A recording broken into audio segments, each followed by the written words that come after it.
This channel, $1 Million Made Easy, we love to look at recent headlines, financial headlines. Saw this one yesterday from Kiplinger.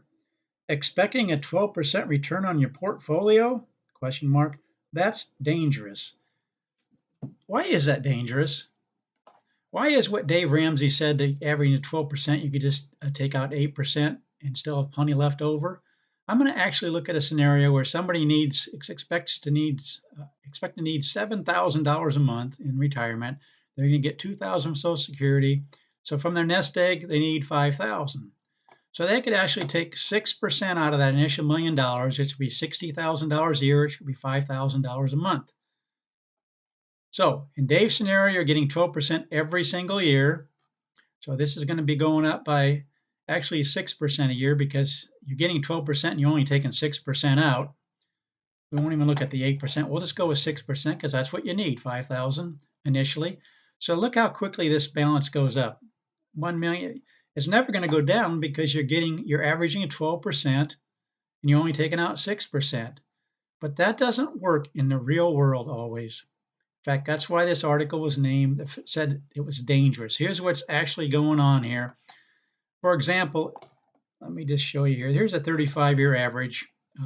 Going down through here, this is what, from 1923 for the next 35 years, you would have averaged 13, 14, 13, 12. And so Dave's on good ground saying the average would be 12%. Actually, the worst case scenario would be 11.15, but the median would be 12.6. So he's on good ground saying you can take out, or you're averaging 12% a year. But the reason you can't look at 12% a year is I want you to notice something. I'm going to go up here. Let's just start randomly up here a few years, a little bit higher. 1988. Here's an individual needing $5,000 a month. And so we come to 1988, got it starting with $1 million, take out $5,000 a month, which is what he needs. And look at this. No problem. Going down through here, no problem. Basically taking 6% of the remaining balance all the way down through here, and no problem. Look at this. You get up to $21,000 a month. Then what happens, I want you to watch as these years, 2000, 2002, get closer and closer to your beginning years. That's what sequence of return risk is talking about. When those initial years, what's happening in those initial years? If they're down years, it can be very problematic. Whereas in 1988, you're averaging 12.16 for the next 30 years. Here you're at 11.46. But still, no problem. You start with the 5,000, you could take out 6,000 or 6% of what's remaining right here. No problem. You could get up to 19,000. Anyway, we only need 5,000. So let's keep going here. Let's keep going. Jump down a little bit farther. 1994. Yeah, it went from 5,000 down to 4,766 because there was a down year there. What happens next?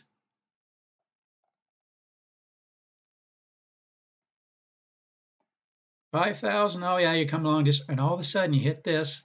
Well, you're still okay because you've built up such a reserve that you're taking 6% of that. You still can get 7,000. But look what happens after you go through this run of 3 down years. You're down to only being able to take out 3,534. If you want to take out the 5,000, that's going to knock this down even quicker, and you are going to run out of money. But you can minimize that by just cutting back on how much you take out. But if you were planning on $5,000 a month, and after this stretch you can only take out $3,500 a month, how's that going to wreck your lifestyle? How's that going to affect you? And of course, as we get to 2000, then you're down to starting at 5,000, and 3 years later you can only take out 2,500 because the market's dropped 3. You're not getting this 12% every year.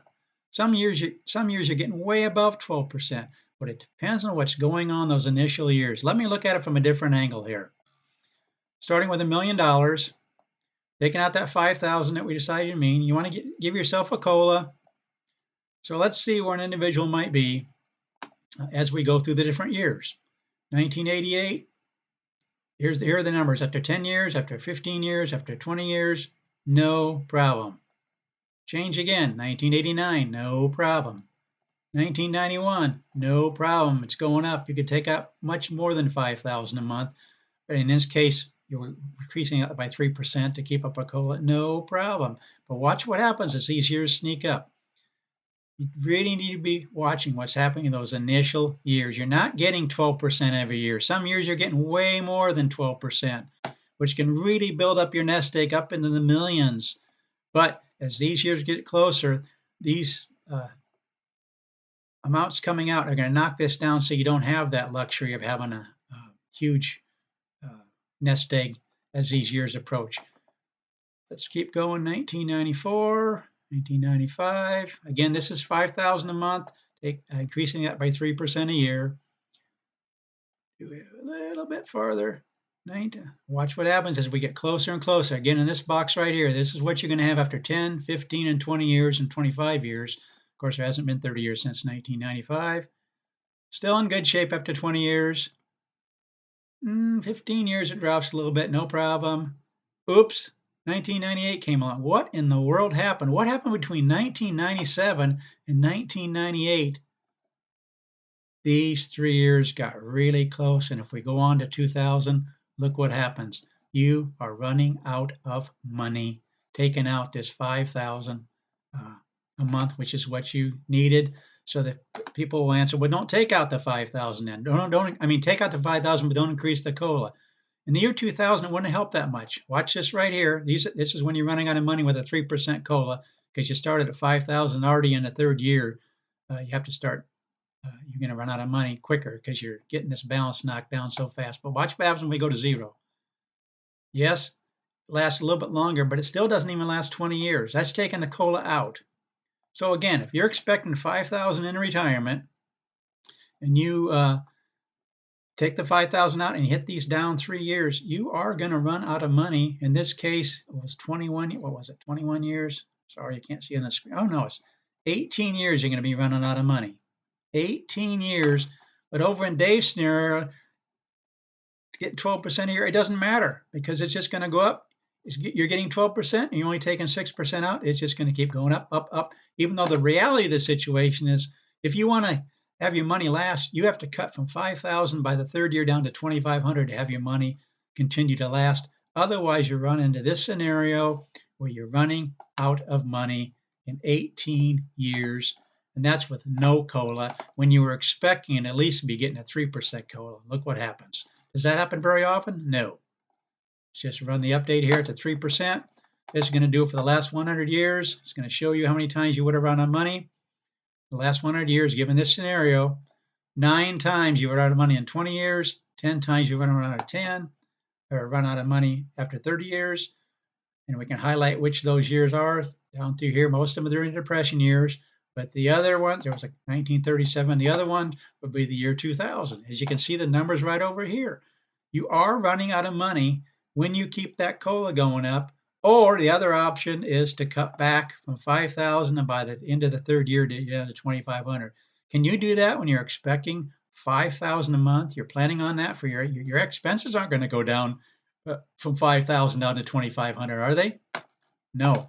So that's why it's so important to not look at this 12% annual withdrawal rate that or return on your investment. You can't just go by average returns because you don't always get 12%. You're down 9, down 11, down 22. Sometimes I feel like I'm butchering this, but hopefully you catch the gist of this.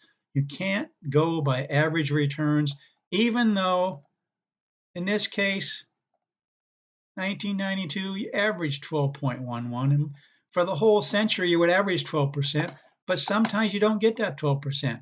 You're going along, you're really good, up 37, up 22, up 33. That stretch right there, you're probably averaging 30%.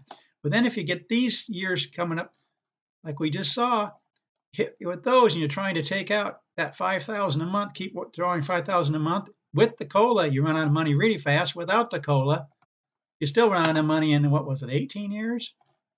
In other words, you can't go, it depends on what's happening in reality, not what happens in some kind of a world where you think it's just going to average 12%. So it gets 12% every year. Averaging 12% and getting 12% every year is so much different from reality. Hopefully these numbers make sense. Please consider subscribing. We'll keep looking at the financial headlines and running numbers according to that. And hopefully these numbers make so much sense to you. Consider subscribing. Please like the video. Please share it with others. Thanks for watching.